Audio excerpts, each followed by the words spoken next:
નમસ્કાર ખેડૂત મિત્રો, હું એજે શિયાળ ખેતીવાડી ગ્રામ સેવક આપ તમામ ખેડૂત મિત્રોનું હાર્દિક સ્વાગત કરું છું.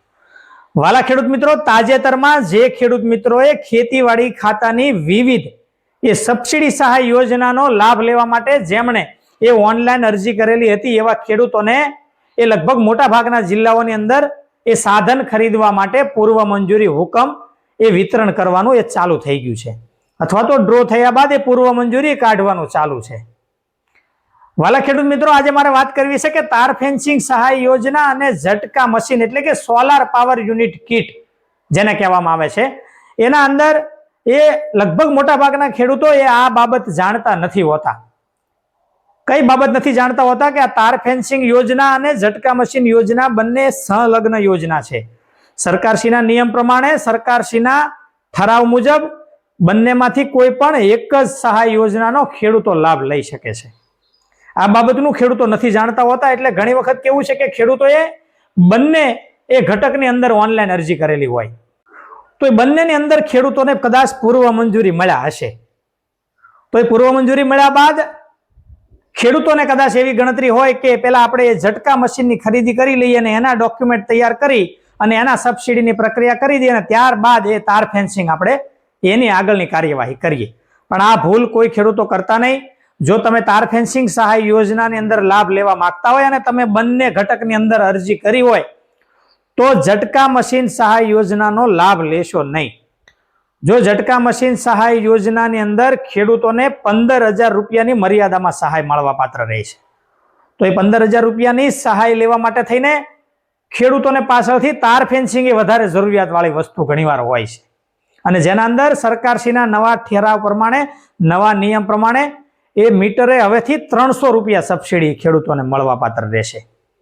તો આ 15,000 રૂપિયા જેવી સહાયના લીધે તમે જે પેલી તાર ફેન્સિંગની જે મોટી સહાય છે જેના અંદર ખેડૂતોને વધારે ફાયદો થવાનો છે. એટલે કેવી રીતે ફાયદો થવાનો છે કે ઝટકા મશીનની અંદર તમે લાભ લેવા માટે 15,000 રૂપિયાની તમને સહાય મળશે, જ્યારે તાર ફેન્સિંગ છે એ વધારે ખર્ચ વાળી વસ્તુ છે અને જેના અંદર સરકારશ્રીના નિયમ પ્રમાણે મીટરે 300 રૂપિયા તમને સબસિડી મળે.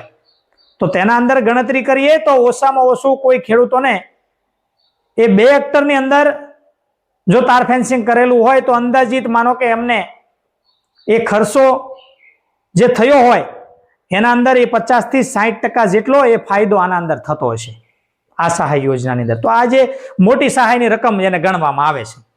અને તાર ફેન્સિંગ છે એ ખેડૂતોની વધારે જરૂરિયાત વાળી વસ્તુ છે, કારણ કે જંગલી જાનવરો, ભૂંડ, રોજ વગેરેના ત્રાસથી ખેડૂતો કંટાળી ગયા છે.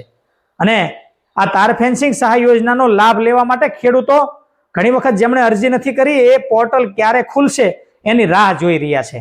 અને ખેડૂત મિત્રો જાણતા નથી હોતા કે તાર ફેન્સિંગનું હજી પૂર્વ મંજૂરી ન મળ્યો હોય ને તેના પહેલા એમને ઝટકા મશીનનો પૂર્વ મંજૂરી મળી ગયો હોય, સોલાર પાવર યુનિટ કીટનો.